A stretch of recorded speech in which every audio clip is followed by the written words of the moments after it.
계약갱신 청구권과 임대료 상한제 등을 골자로 한 임대차 입법이 시행된 지 6개월이 됐습니다.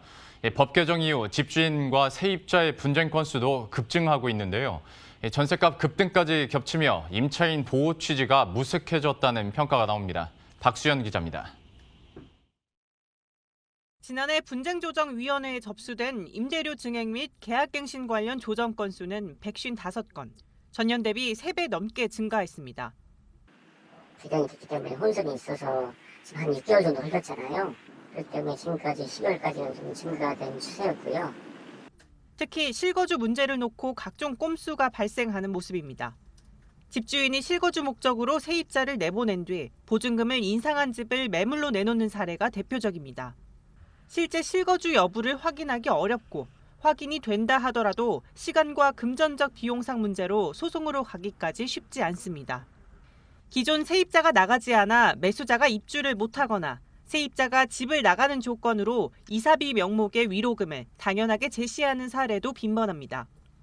이제 최근에 있었던 건 뭐 토지거래 허가구역인데 임차인이 이제 나가기로 했다가 안 나가가지고 집을 또 못 파셔가지고 세금을 좀 많이 받게 된다거나 뭐 그런 사례들도 있고, 손해배상 청구를 하려면은 이제 어쨌든 간에 임차인한테 어떤 고의나 과실이 있어가지고 내가 손해를 얼마큼 입었는지 정확하게 밝혀야 되는데 법적으로 밝히려면은 입증이 쉽지가 않거든요. 정부가 임대차법 해설서를 내놨지만 정확한 판결 사례가 많이 나오지 않은 만큼 시장 혼선은 계속될 것이란 우려입니다. 임대차 분쟁 조정의 지역을 개설 지역을 확대한다든지 분쟁이 있는 지역에 대한 계도 활동과 또는 불법적인 임대차에 대한 단속을 강화할 필요가 있겠습니다. 이런 상황에서 여당은 전월세 통합 갱신율이 임대차 시행 전과 비교해 올라갔다며 임대차법에 긍정적 효과가 있다고 강조합니다. 하지만 유례없는 전셋값 폭등에 세입자들의 주거 안정성은 오히려 흔들리고 있다는 지적이 나옵니다. 지난해 전셋값은 2011년 이후 9년 만에 최대치를 기록했습니다. 계약 갱신분만큼 매물이 줄어든 데다 전월세 상한제로 집주인이 4년치의 전셋값을 미리 인상한 점이 배경입니다.